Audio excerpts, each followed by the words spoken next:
Hey, hey, stand still, stay where you are, stay where you are. Huh? Don't you dare move. Don't you dare move, okay? Don't you dare. This is really important, okay? And if you're not willing to listen to me, then I'll just finish you off with my tiny gun.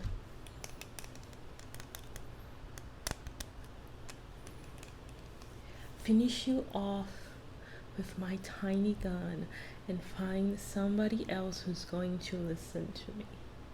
Okay? In fact, let me just hey. Shh. What makes you think you can do that? You're tied up. You can't go anywhere. You have to do what I'm telling you to. So please stay where you are. I'm gonna discuss some things with you. Yes, I know that in order to discuss things with another human being, the human being has to be able to reply, but I am not in the mood to have someone else listening and just barging in. So you're just gonna listen to me talk about Taylor Swift's Cardigan. It's gonna be about Cardigan, okay? It's gonna be about the songwriting in her song Cardigan and why I think it's next to genius. There's nothing you can do about it, okay? Nothing you can do about it. I'm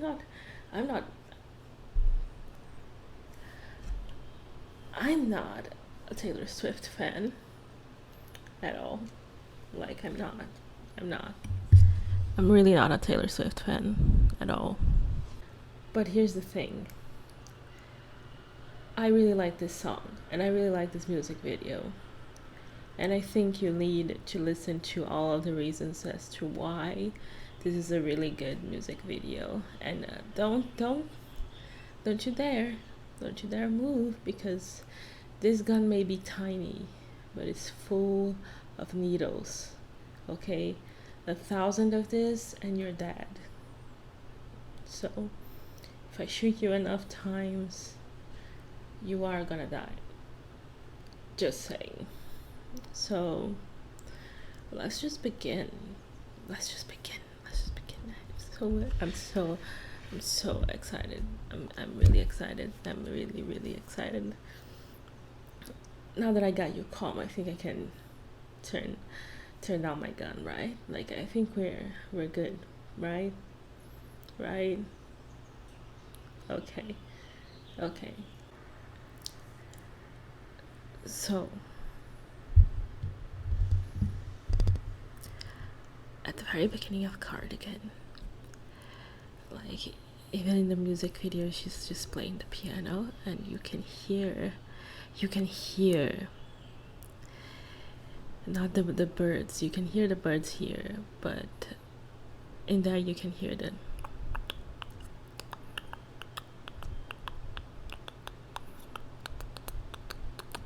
like the little beat. And then she starts saying, vintage tea, brand new phone, high heels on cobblestones. When you are young, they assume you know nothing. And then you realize, high heels on cobblestones. High heels on cobblestones. That's the sound you are hearing in the beginning of the song. When it goes,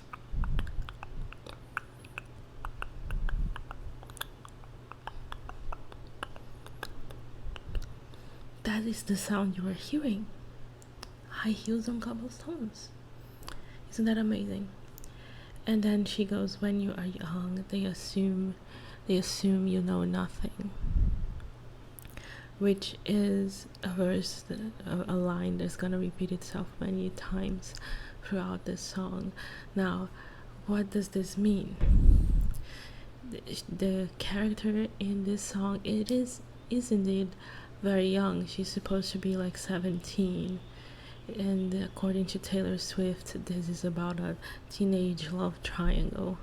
It's her, this guy that is called James, and this other girl called, I don't know.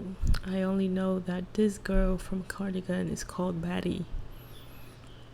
So Betty is reminiscing, probably as an adult, because that's how the music video shows Taylor as an adult. She's reminiscing her relationship with James and all the trials and tribulations they went through. So she says that when you are young, they assume you know nothing, to imply that there's going to be a lot that's going to happen in this relationship. It's kind of like a foreshadowing almost, and it's just so perfect. It is. Okay. Don't you dare disagree. Don't you dare disagree. Come on. This isn't an analysis. Don't go against my analysis. Anyway, after that she says, I knew you, dancing in your Levi's, drunk under a streetlight. This is really funny because if you listen to the whole album, which you probably should, there is this song called Betty, which is the song in which James tries to redeem himself after cheating on Betty. And he says that he went to her birthday party and danced under a streetlight there. And then she said, I knew you, hand under my sweatshirt, baby, kiss it better. Again, it is the beginning of the song, and you don't know exactly what he's kissing better. But in the song Betty, it is very well implied that he's kissing her wounds better, her emotional wounds of him leaving her for another girl. And then she goes, and when I felt like I was an old cardigan under someone's bed, you put me on and said I was your favorite. And when I felt like I was an old cardigan under someone's bed, you put me on and said I was your favorite. Okay, maybe you don't like the song, but you're gonna have to listen to it. I'm gonna sing sometimes, okay? Okay, you're gonna have to listen to it. I don't even care. You're gonna have to listen to it. I don't care. Then she goes, a friend to all, it's a friend to none. Chase two girls, lose the one. When you are young, they assume you know nothing. Well, I think this one is very self-explanatory through what I said before. Like, he lost her because he went after another girl. And in the song August, which is from the perspective of this other girl, it is pretty clear that she is just having fun. She doesn't think of the damage she is causing. They meet each other behind the mall, according to this song. But I knew you, playing hide and seek and giving me your weekends. So because they are a teenage couple, you don't know exactly if this hide and seek was like an actual hide and seek, like an actual play, or if she was saying hide and seek in the sense that he would disappear then come back, he would ghost her then come back, and ghost her during the weeks and then weekdays and then come back during the weekends. We are not sure, but that's the beauty of the song too. We don't know what exactly is being said in a metaphorical sense and what exactly is being said in a mature sense, if you know what I mean. Your heart beat on the high line once in 20 lifetimes. I didn't know exactly much about what high line meant, but apparently high line here means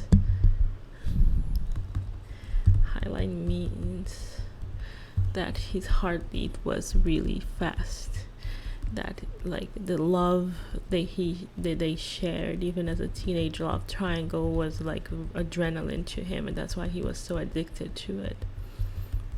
And once in 20 lifetimes is the 20 number is a recurring theme for Taylor. She also put it in Lover, Have I Known You 20 Seconds and 20 Years, and in other songs as well. It is supposed to mean that, there is some magical connection between him and Betty.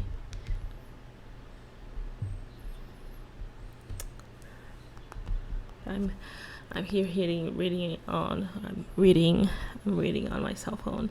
So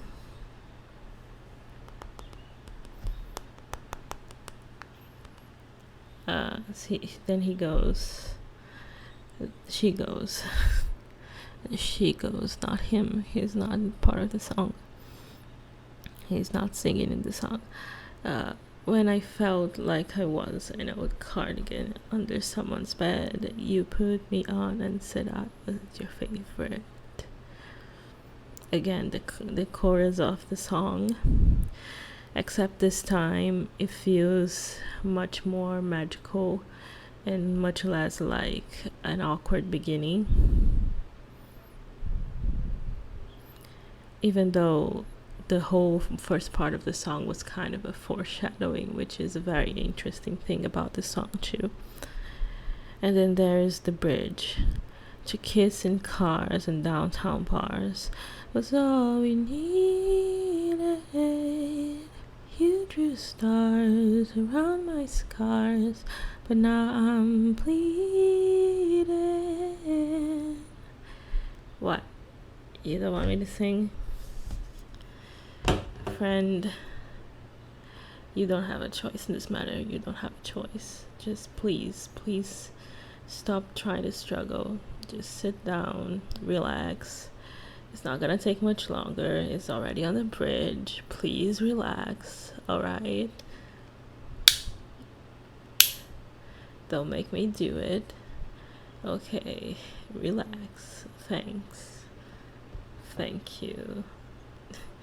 You are so well behaved. I love that about you. I love that about you so much. So, I knew you stepping on the last train marked me like a blood stain. So yeah, that is the amazing thing about the bridge. She says, you drew stars around my scars, which again, you don't know if it is metaphorical or not. If she has physical scars because she self-harms, or if they are just emotional scars. And now she's bleeding. As she's reminiscing this teenage love, she's suffering just as much as she did when she was a teenager, because it was that important to her. It was that important to her as a relationship that she's remembering it, and now she's bleeding. This is so interesting. Then she says, 'cause I knew you stepping on the last train marked me like a blood stain. Again, suggesting that she is actually bleeding as she remembers all of that, as she remembers James leaving. I knew you tried to change the ending, Peter losing Wendy, which is a reference obviously to Peter Pan and to how in the end of Peter Pan Wendy has to grow up but Peter doesn't. So here Peter leaves before Wendy leaves him. Then she goes, I knew you living like a father, running like water. And when you are young, they assume you know nothing. And here is where this verse, this line hits the hardest, because now she's talking about the peak of her suffering, the feeling of being abandoned, probably abandoned twice, because living like a father suggests that she doesn't have a father figure in her life, that Betty lost her father very early in her life. And then continuing, but I knew you'd linger like a tattoo kiss. I knew you'd haunt all over my what ifs. The smell of smoke would hang around this long, 'cause I knew everything when I was young. I knew I'd curse you for the longest time, chasing shadows in the grocery line. you'd miss me. The feel expired. You'd be standing in my front porch like, honey, you come back to me. You come back to me. You come back to me. You come back. And when I felt like I wasn't a cardigan under someone's bed, you put me on and said I was your favorite. So here, this part, this post-chorus, I guess. No, this pre-chorus. Pre-chorus, not post-chorus. You gotta have a little bit of patience with me, okay? In this pre-chorus, she talks about how being left by James haunted her as a teenager and the emotional scar that caused her, which then leads us back to the beginning when she says, baby, kiss it better. Meaning that probably, like, it was a foreshadowing, like I said, and that James kisses her to make her forget all the emotional wounds that he caused her by leaving her and cheating on her.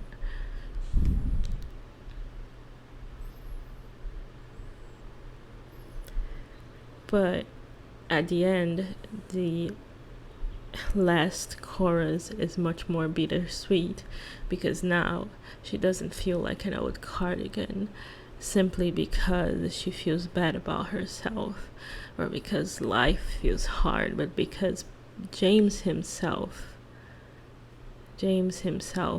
made her hurt and made her feel like a cardigan under someone's bed.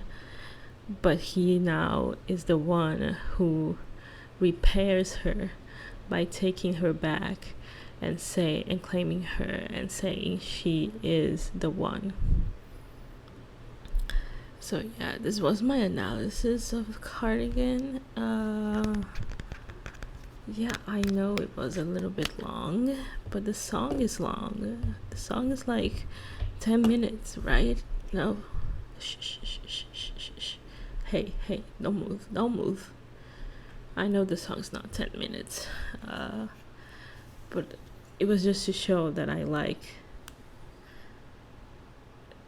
Taylor Swift and that I liked her new album, at least. Yeah, it's actually a flashlight. It doesn't harm you. What are you gonna do now? I told you you're silly. I told you you're a silly boy. I told you you're a silly boy. Silly boy.